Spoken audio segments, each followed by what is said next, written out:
Welcome and thank you for joining me. This is Laurie of Laurie's Heirloom Sewing.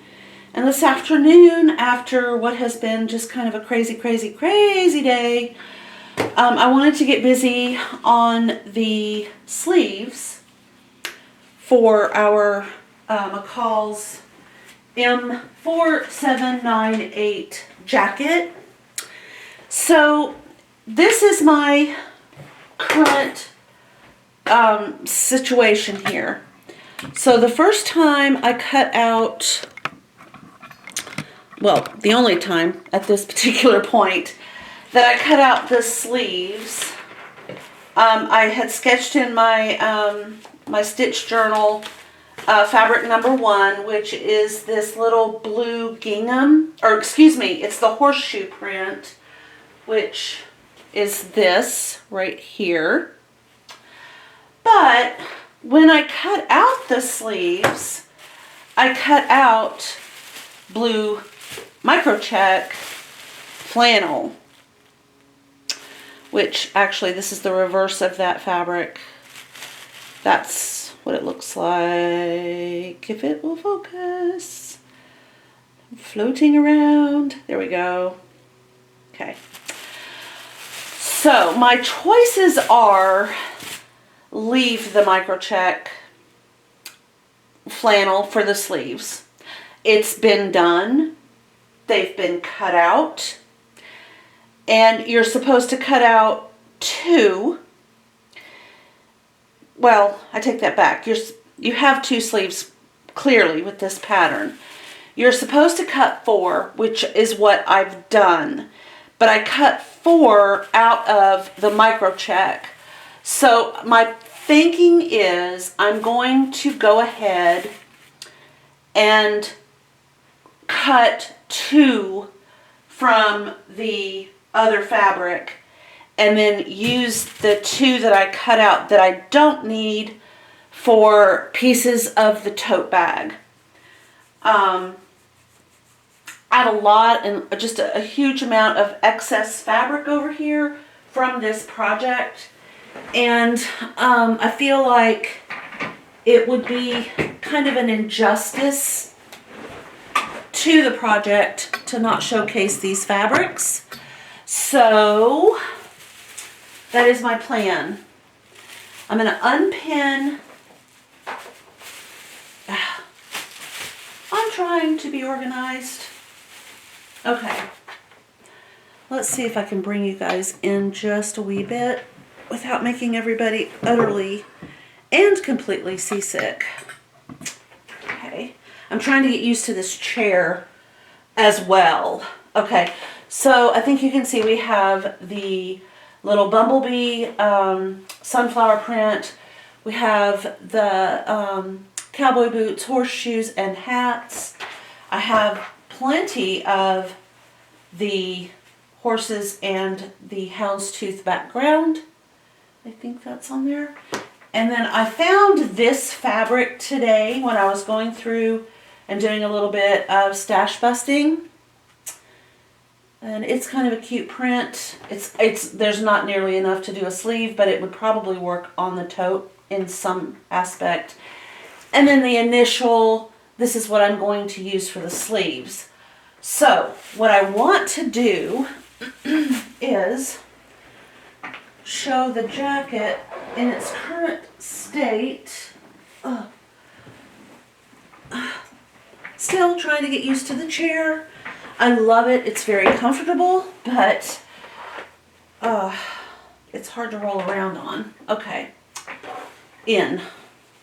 So this is the jacket up to this point. Let me just put these fabrics over here. And keep in mind, of course, it has not been washed. It's nowhere near completed. Let me put my hand, okay, right. Back you up just a wee bit. There we go. Okay. So this is the front.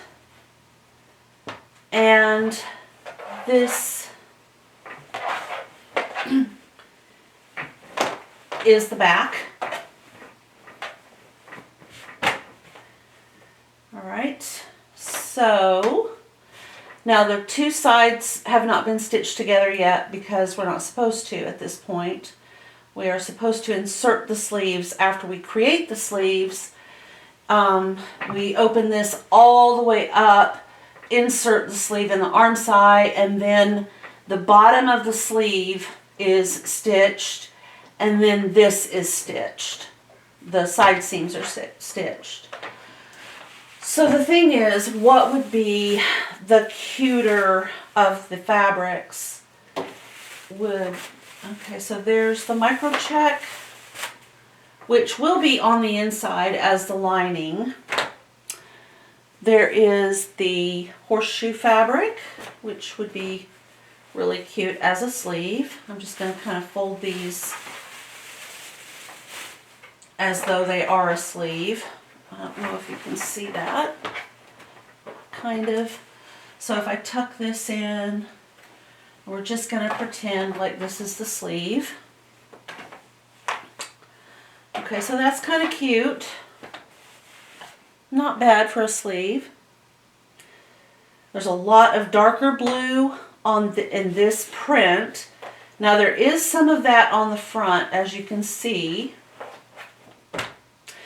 And I don't want the sleeves to be different. I think that both of the sleeves cohesively need to be the same print. I wouldn't want to have one sleeve be this and one sleeve be that. I think both sleeves should be the same, whatever it is that we choose. This is too small.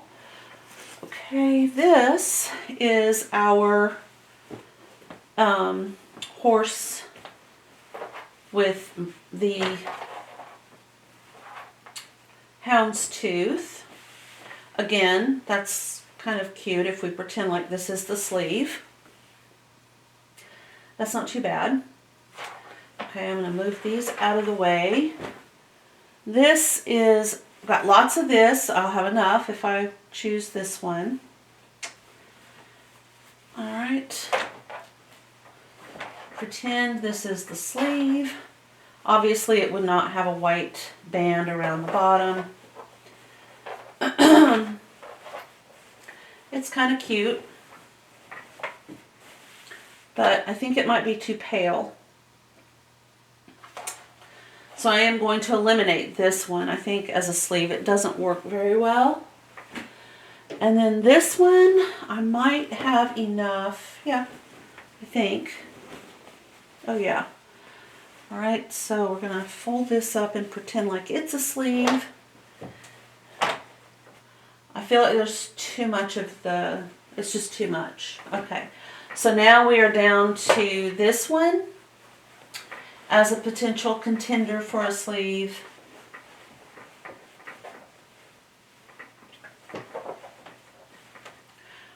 Or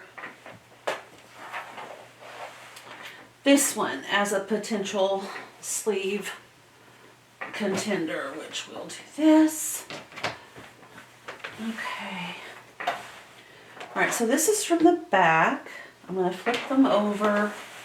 Woof. And look from the front. Uh-oh.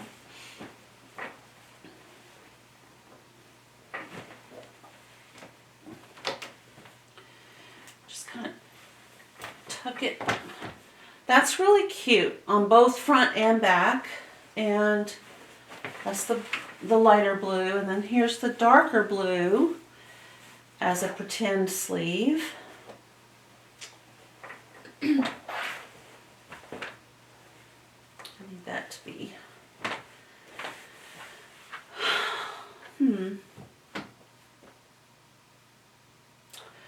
Well,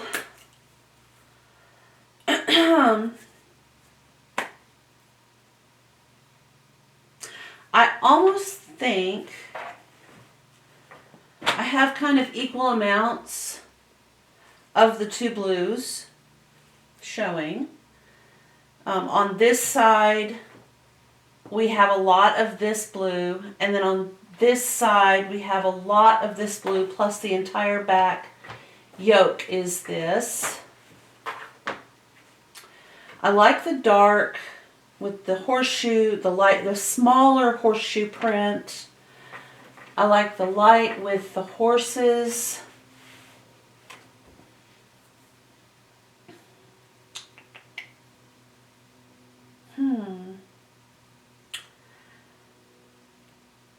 Sleeves tend to get a little bit dirtier, especially if you're working on a farm. So I'm thinking I'm going to go ahead and go with the darker print, even though on the front of the jacket, on the right side, there's a lot of this in place already in use, but it's still, as a sleeve, I think it still looks really good. Yep, okay. So this is going to be the sleeve fabric. And I'm just going to fold this up and put it over here. Move these fabrics out of the way. And then, oh goodness. So 2 of these I'm going to reuse in a different way. I only need 1 set of the blue micro check.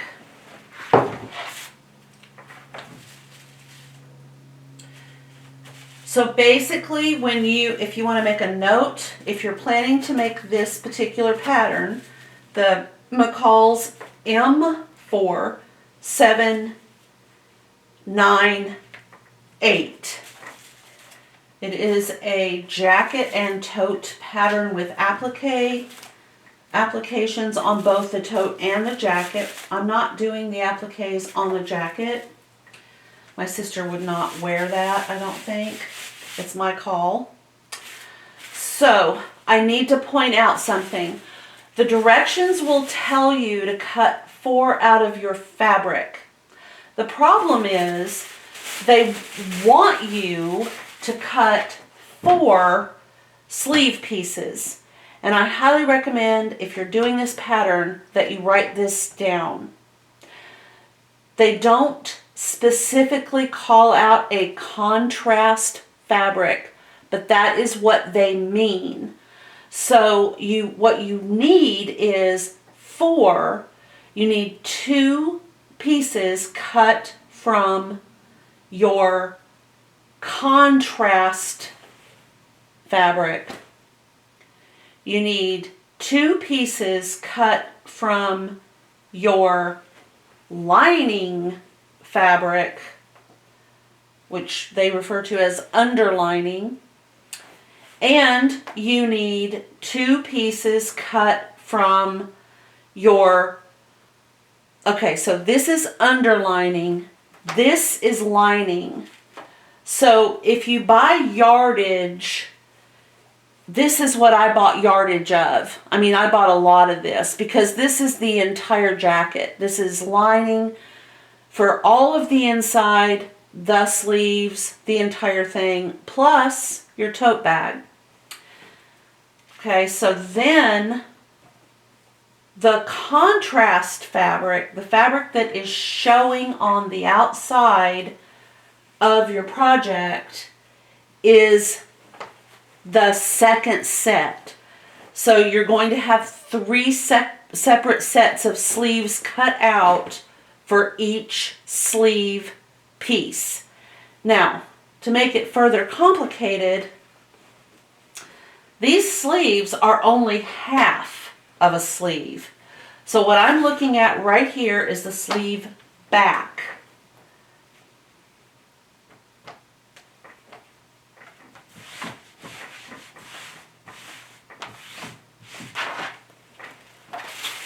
This right here is the piece number 14 for the sleeve back. And you do need to cut out 2 lining, 2 underlining, and 2 outside showing this is my fabric for that sleeve back. So I'm going to cut out 2 from this. And I want to make sure that I have my print, if it's a a directional print, I want to make sure it's going in the proper direction. If it's not directional print, I need to make sure that no matter what happens here, they are, whatever it is, they're going in the same direction. And if there's no difference, if it's a calico and everything is just everywhere, I still need to make sure that the warp and the weft are, my grain line is in the proper alignment when I'm cutting this out. So I'm just going to cut this kind of ragged right here.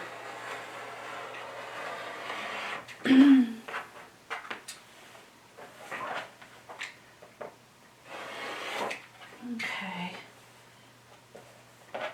Now I have a piece of fabric that I will either use for the tote bag or will save for more scrap busting projects, which I can't wait to get to. I always love my projects, which is kind of nice. I think I'd be sad if I didn't. Okay. So in the end, what you need are six pieces for each sleeve. I guess if nothing else, I could at least just say that. Now, if I put my pattern piece like this, totally wrong, because my grain line is at an angle. It starts out over there and it's coming toward me, so it's at an angle. I need to make sure that that's straight. And it does use more fabric. Unfortunately, if you want this jacket to fit the body properly, that is very important. Make sure that that is straight up and down, going with the grain of your fabric. Now some people will argue and say, well, this is the grain going selvage to selvage. It is a grain, a line of basically straight stitches, and you know that to be true because if you try to stretch this way, there's no stretch, there's no give. If you try to stretch it this way, there's no stretch, there's no give. So you're good either way. The reason that we're not doing it this way is because these sleeves are too long to fit this. I'd have to open it out to get that. And sometimes you have to. Sometimes you don't have a choice. You just have to. But this particular time, I don't. I'm just making sure that that line is straight. And if you have to straighten out your fabric along, something with a straight line to check that, by all means, to be careful and get a good fabric cut, I recommend that you do that.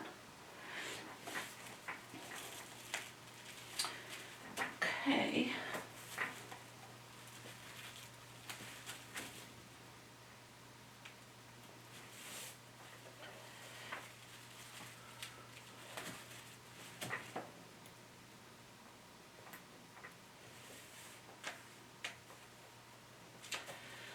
Alrighty.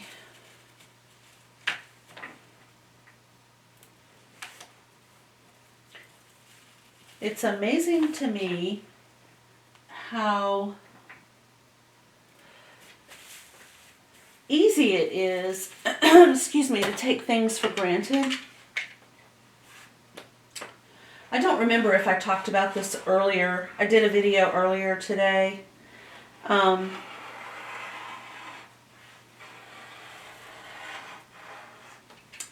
Before my youngest daughter came over, she comes over once a week to give me my B12 shot weekly, and occasionally she's taking some pretty high-level college classes right now, and she sometimes she has enough time before she has to leave for school.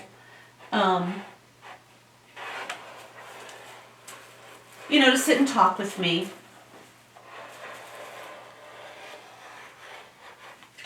And so she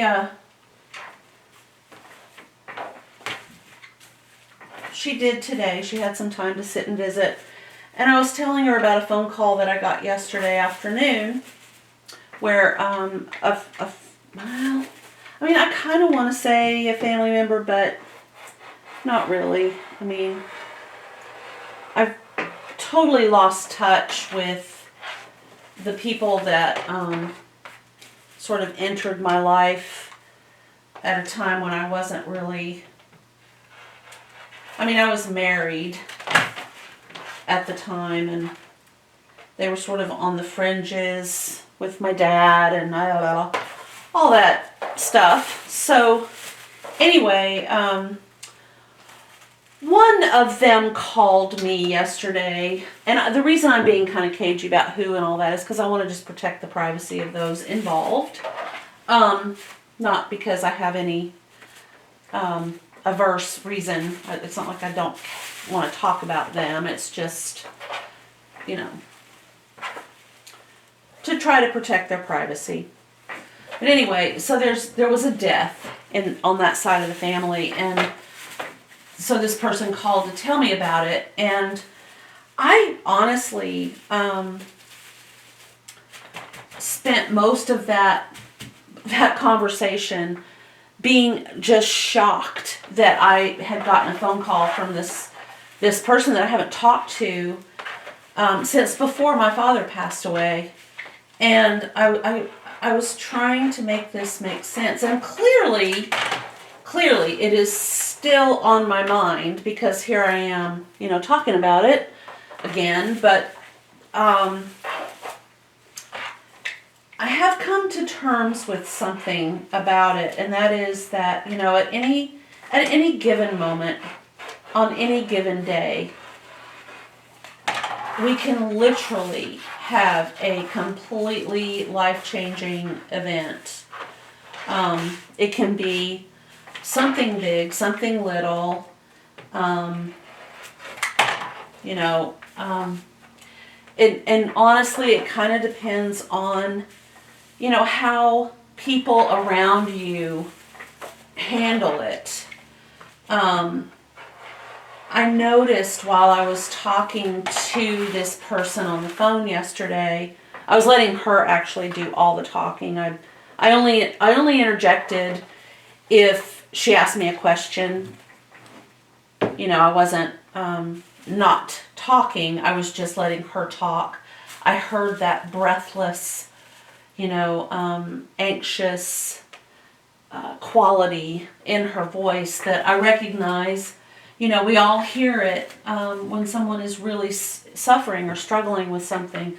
So I let her talk, and then I woke up this morning and I realized that's why you were giving her the opportunity to get her voice back, to deal with the grief of the situation.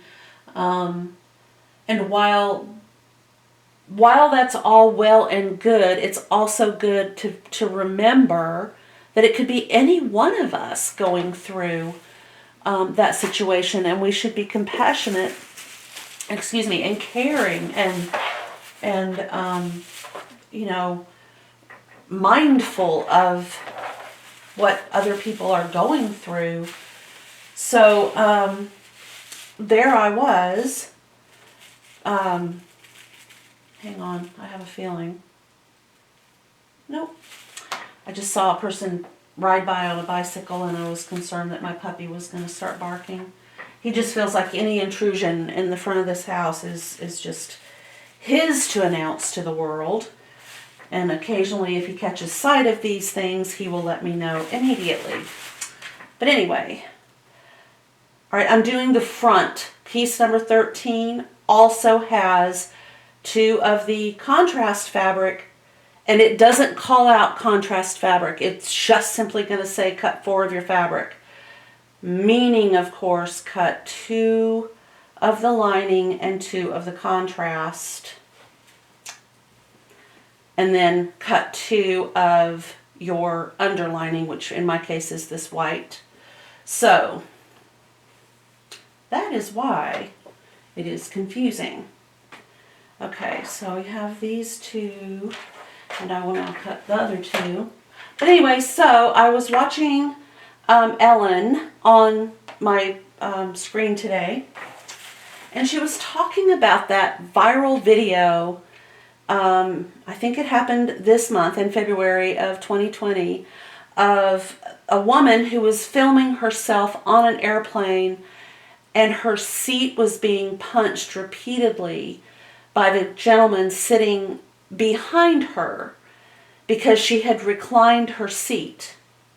I don't know anything about these people. I don't know anything about the circumstances. All I know is hearsay. All I know is what I've seen online, what Ellen said, what other people have said. Basically my understanding, and I could be way off base, but this is what I know I've been told. And beyond that, I don't have any facts. So, and the reason I'm talking about this, by the way, real quick, is not because I want to call out either the man or the woman or the airline or any other person or place or thing. But there is something I do want to mention when I get to that point.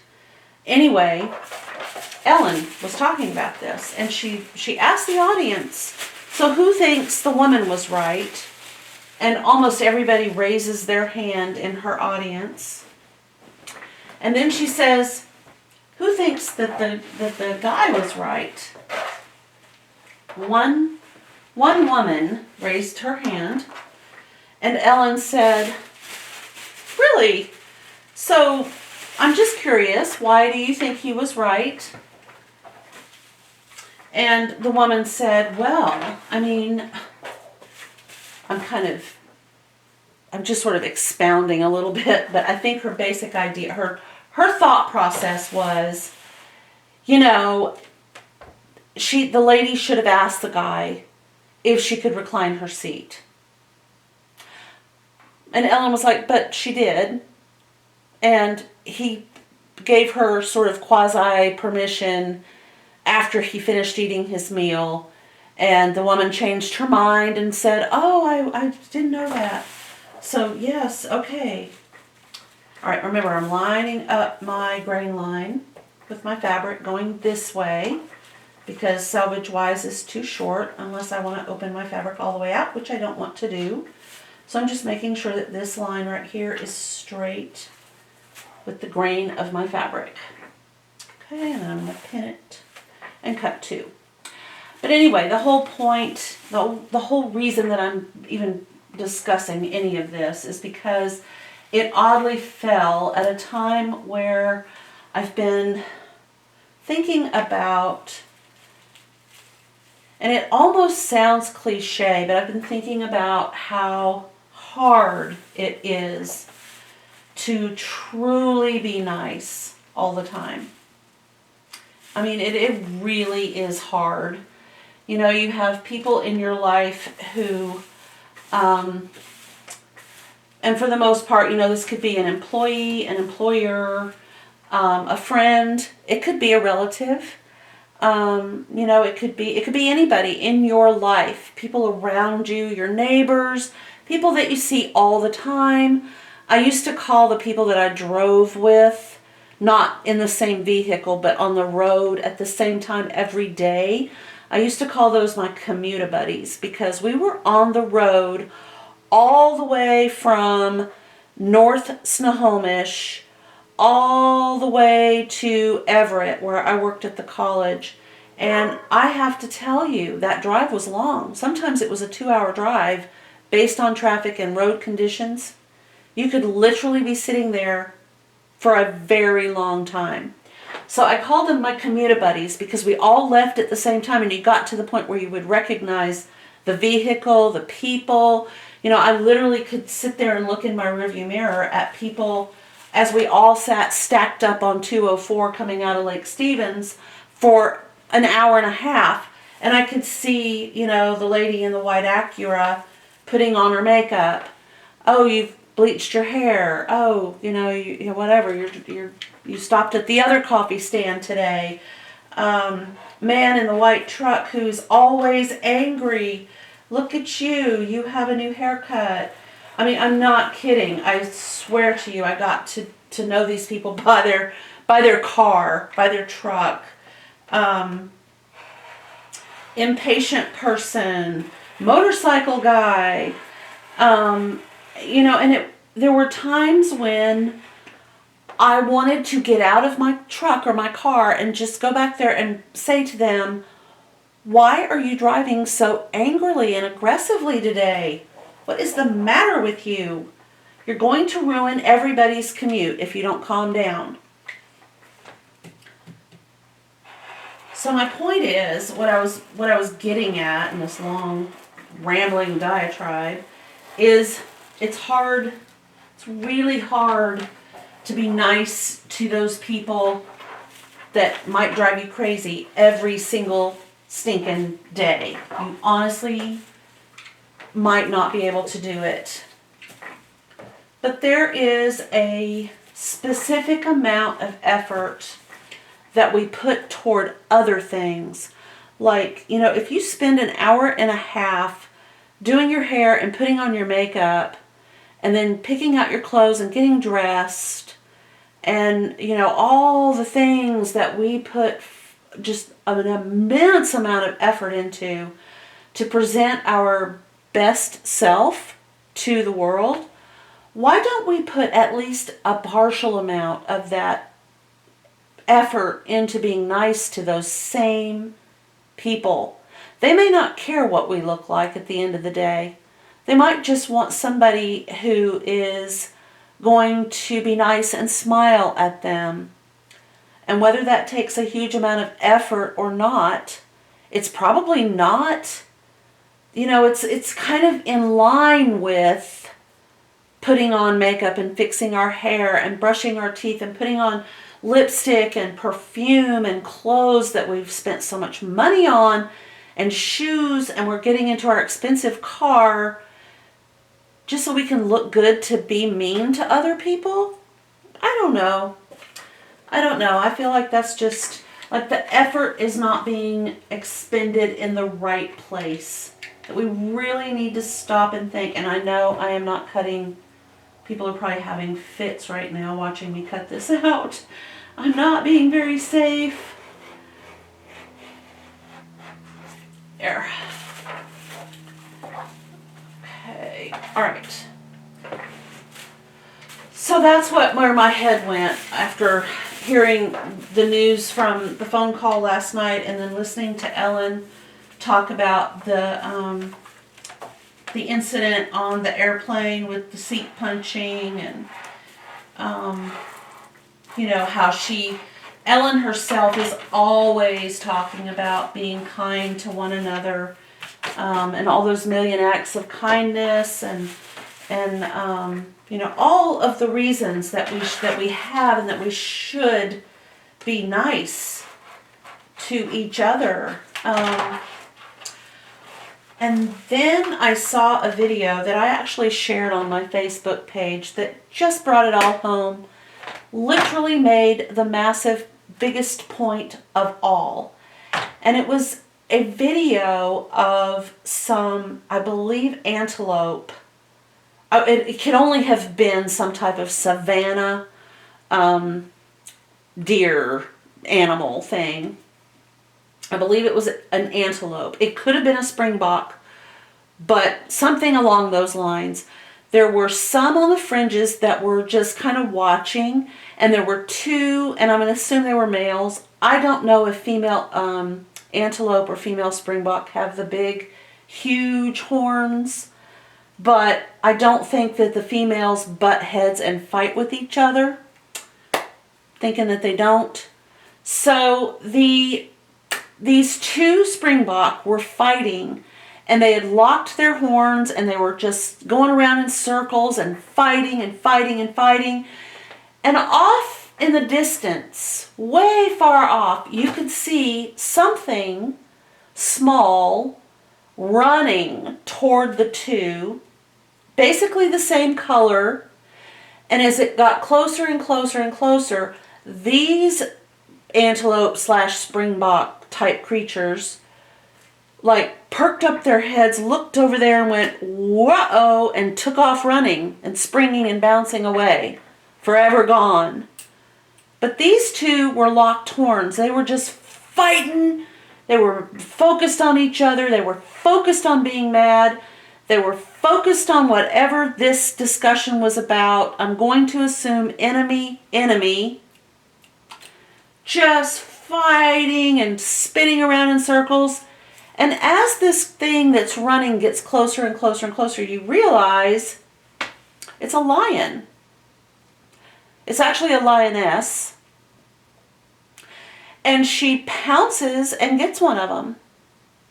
And I thought, you know, the lesson, as it clearly states, is we are so busy fighting each other that we don't really see who the enemy is.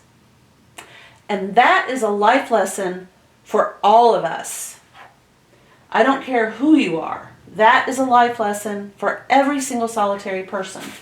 Because you can be fighting with somebody that is, it doesn't matter. It could be your brother, your sister, your dad, your mom. It could be anybody.